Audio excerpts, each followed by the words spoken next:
Здравейте, колеги!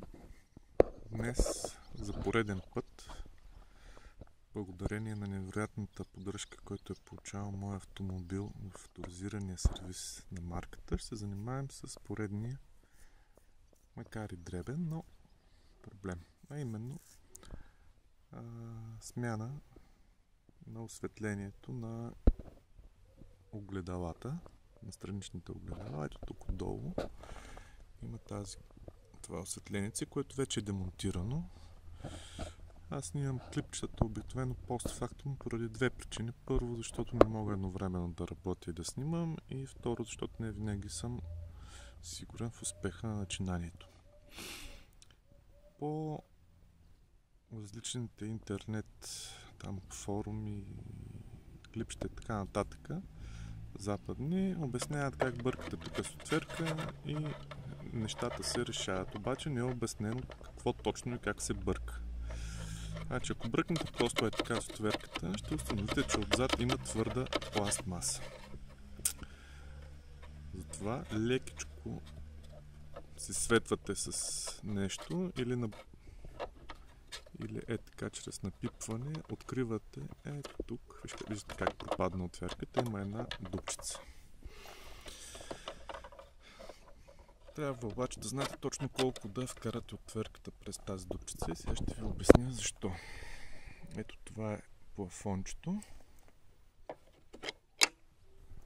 И ето там се вижда къде е отверката. Тази отвертка, движейки я в посока към стъклото на колата, идеята е да притиснете ето това палче тук. Ето това палче. Притискайки го леко навътре и надолу, плафончето изпада. Така е на теория. При мен обаче не се получи, тъй като не знаех нито точно къде да натискам, нито точно колко силно. Обикновено като натисна някъдето трябва по-силно, нещо се чупи. Затова направих една рационализация. Знаейки къде все пак се намира това палче, ориентировачно, използвах ето този инструмент. Бавно оборотен, нежелателно много. И пробих ето тази дупчица.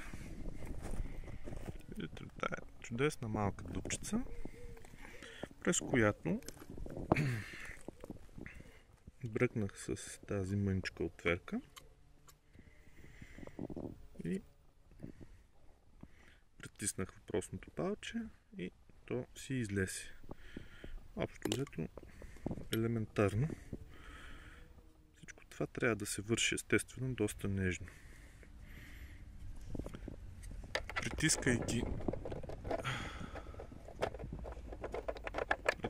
палчето, това излиза надолу, заедно с крушката, която е тук завита. Леко я отвивате и нещата са готови.